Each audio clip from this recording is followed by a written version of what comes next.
My name is Richard Medhurst. I'm a British journalist. I was born and baptized in Syria. So let me give you my perspective on what's happening in Syria, both as a Christian and a journalist who cares deeply about the future of the country. For the last days, the media have been showing images of people celebrating and jubilating and saying the country is finally free and everything is fine and dandy. But this couldn't be further from the truth. The media have been lying about Syria for 13 years. And many Syrians will come to find that they have been duped. This was not a revolution, but a regime change operation. Syria was the last anti-Zionist Arab state in the region. It was the last one that supported the Palestinian cause. And they've been trying to destroy it for decades. In 2011, dozens of foreign countries and groups conspired to overthrow the government. Turkey, Qatar, Saudi Arabia, the UK, France, Germany, the US, the EU. Many jihadists came in from Chechnya, Uzbekistan, Tajikistan. You've got fighters now in from Ukraine, Turkey, Libya, Uyghurs from China. Many of them are not Syrian. The CIA spent over $1 billion trying to overthrow the president. So that's their most expensive operation in history, right? They brought all those weapons in from Libya after they did another regime change operation there. This was the largest propaganda campaign in modern history. MI6 were funding the white helmets and other cutouts. They lied about chemical weapons, just like they lied about them in Iraq, to justify bombing and sanctioning Syria and crippling its economy. Syria is not only occupied by Israel, but by two NATO armies, by Turkey, by the United States. And all these rebels got their training and their gear from those actors. You've got a photo of Jolani, who's just casually standing there, watching Damascus as it's being bombed by Israel, doing nothing. And what is he wearing? He's wearing a T-shirt, a shirt from Emerson Gear. So that's either Israel or Turkey that gave it to him. And Turkey was giving these terrorists safe haven in Idlib for years. Syria cannot be removed from the geopolitical context of the Levant. You can't talk about Syria like it's some remote island where things happen in a vacuum. Syria was the piece that connected Iran and Iraq to Lebanon and Palestine. The timing of this offensive in the last few days wasn't a coincidence. It happened right after there was a ceasefire in Lebanon. So as they destroyed Gaza, as they destroyed Lebanon, the Israelis then moved on to destroy Syria. And Turkey, which again is a co-conspirator in all this, is admitting, Erdogan is admitting that he is behind the offensive. He said it on camera. Tabii İdlib, Hama ve Humus, hedef tabii Şam. Erdogan is supporting Israel. He is NATO. He's Muslim Brotherhood. So when you have Erdogan admitting this and then Netanyahu doing a victory lap on Syrian soil on the occupied Golan Heights, I mean, what am I supposed to say? המשטר הזה נפל, זוהי תוצאה ישירה של המכות שהנחתנו על איראן ועל חיזבאללה. The day that Syria fell, Palestine also fell. These jihadists are an extension of NATO, okay? They've got NATO training, NATO weapons. And have you noticed that they never attack Israel, ever? Erdogan and Al-Qaeda, all they do is talk about the Ummah, and yet they won't lift a finger for Palestine? These jihadists are in Damascus, under the Israeli bombs, and they still won't fire a shot at Israel. They won't even talk about the bombings. These rebels have conspired to leave Syria defenseless. Instead of fighting Israel, they're busy changing flags and eating ice cream and giving speeches. That's how much they care about Syria. And make no mistake, because these are extremists, Hayat Tahrir al-Sham is a rebrand of Jabhat al-Nusra, which is a rebrand of Al-Qaeda. Jolani, who now they're trying to portray as some kind of statesman and a moderate, was the head of Al-Qaeda's branch in Syria. He was a deputy of al-Baghdadi in ISIS. The US even put a $10 million bounty on this guy's head. He is a head chopper. He is a terrorist. You think Al-Qaeda is going to give Syrians freedom of speech and protect minorities and make people equal? They're already carrying out public executions, beatings. This is vigilantism. And they said they'd give Syrian soldiers amnesty and then lied about it. And they filmed their own executions. How is Al-Qaeda being in charge of Syria better than the previous regime? The people cheering this on are mental. You've taken away a bad car and then given people a bicycle instead and called it a set of wheels. I mean, this is a downgrade, to put it mildly, in every way. Syria was secular. Syria was safe for all religions and ethnic groups. Syria, remember, is a Christian country first. Christianity was born in Syria. Syria is just as much Christian as it is Muslim. But now Christians and other minorities are under threat. The first photo that they post of this new cabinet and this new prime minister, this is a state institution, right? They've got an Islamic extremist flag right next to the Syrian flag, the new Syrian flag. What kind of message is that supposed to send to Syrian Christians who make up 10% of the population and other minorities? It tells them, basically, screw you. You're excluded. That's what it means. And we see the extremism on the streets. We see the ISIS trucks driving through Christian neighborhoods in downtown Damascus, firing Kalashnikovs into the air and terrorizing people. A Christian journalist who was stopped in a Christian neighborhood and questioned about her religion.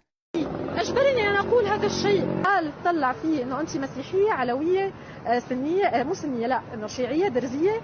I mean, this is unheard of in Syria. You've got priests that are hiding their crosses when they take photos with these new leaders. And then we're supposed to look at that and believe that this is inclusive. This climate of fear did not exist a week ago. All right? Syria is going backwards. Syria was self-sufficient in oil, gas, wheat, cotton, grain. Syria had no foreign debt. Its central bank, its monetary policy were independent. They were not controlled by the West. Syria had free healthcare, free education, social welfare programs, social safety nets, improved literacy rate, improved infrastructure. I saw all of that with my own eyes. And now what is happening? It has regressed.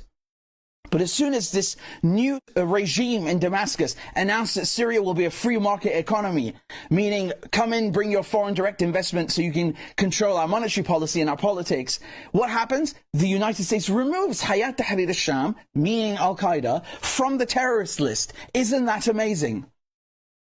The West and Israel have been dying to move on Syria's gas, and that's exactly what they're going to do, just like they're going to steal Gaza's and Lebanon's gas, so they can replace the Iranian and Russian gas, which they sanctioned. In 1 or 2 years, Syrians will be begging for the old days, just like Iraqis and Libyans do right now, when they remember what their countries were turned into by NATO. And look at the level of whitewashing, right? Do you hear any of the Western media talking about persecution of minorities and how Christians are being treated? Instead, they're rehabilitating this disgusting head chopper, Jolani. They're glorifying Al-Qaeda in the media, but I'm the one who gets arrested for terrorism, right? I'm the one who's under investigation, even though they're breaking the law. But I think Abu Muhammad al-Jawlani, the leader, has made great efforts over the last 10 years to distance himself from those terrorist groups. And certainly the actions we've seen of Tahrir al-Sham over the last 2 weeks has been those of a liberation movement, not of a terrorist organization. And then they have the nerve to complain about Russia invading Ukraine, but they call Israel's invasion a buffer zone. I mean, the nerve. Don't forget that Israel has a Greater Israel project. You've got IDF troops who openly carry patches of Greater Israel on their uniforms. Smotrich, the finance minister, said on video just a few weeks ago that he wants Greater Israel to extend to Damascus, to swallow up the Syrian capital. כתוב בחז"ל שעתידה ישראל, עתידה ירושלים להתרחב עד דמשק. רק ירושלים, עד דמשק. Bezalel Smotrich a une vision maximaliste de la terre promise.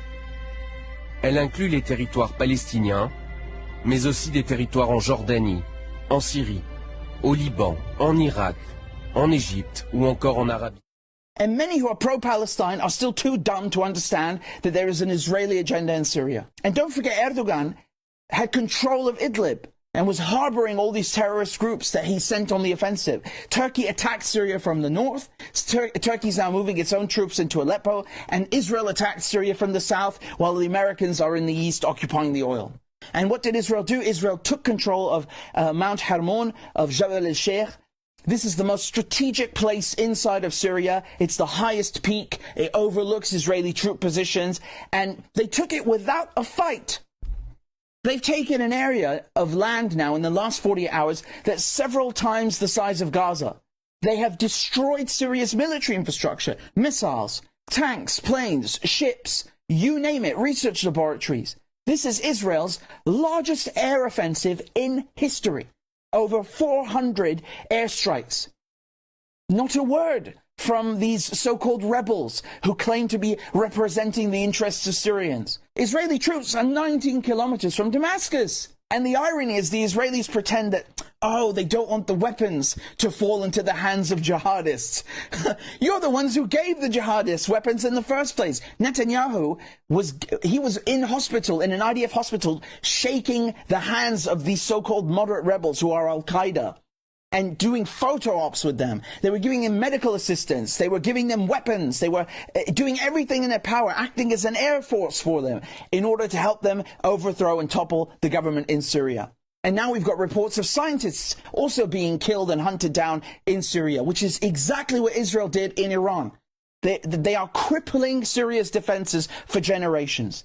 And any government that is formed now is already going to be neutered, impotent, and illegitimate, and will have no sovereignty. How can you form a government? How can you defend the country when you allowed the enemy to destroy all of the military assets? This is treason. It's frankly treason. And the United States said they'll call the Golan Heights, the occupied Golan Heights, Israeli, as long as Assad is in power. As long as Assad is in power in Syria, as long as Iran is present in Syria, militia groups backed by Iran, the Assad regime itself, all of these pose a significant security threat to Israel, and as a practical matter, the control of the Golan in that situation, I think, remains of real importance to Israel's security. Well, guess what? Bashar al-Assad is gone, and yet they haven't changed their position. Joe Biden has kept Donald Trump's position of stealing land from Syria. The United States put Caesar Act sanctions on Syria. Bashar al-Assad is gone. Have they lifted the sanctions? No, the sanctions are still there. Is the U.S. Still controlling the wheat? Is it still controlling Syria's oil fields? Yes, it is. Donald Trump admitted it. Joe Biden kept them there, and now Bashar al-Assad is gone, and they still won't move their troops. They're still right there stealing our resources. Isn't it amazing? So in conclusion, Turkey's stealing more land. Turkey is going to attack the Kurds and persecute them, and now has them surrounded. Israel is stealing more land. Israel's destroyed Syria's military and Syria's central role in the Palestinian cause. Al-Jolani and his Al-Qaeda scum are going to sit on the throne, and U.S. corporations and banks will take over Syria's economy, hollow it out, steal its resources, and block the new Silk Road's access to the Mediterranean Sea so they can cripple China and the global south. This has been their plan all along. The same people that are committing a genocide in Gaza have taken over Syria under the banner of a fake revolution. And those who call themselves pro-Palestinian, many of them are too blind to see that by celebrating what is happening in Syria, they're siding with Netanyahu.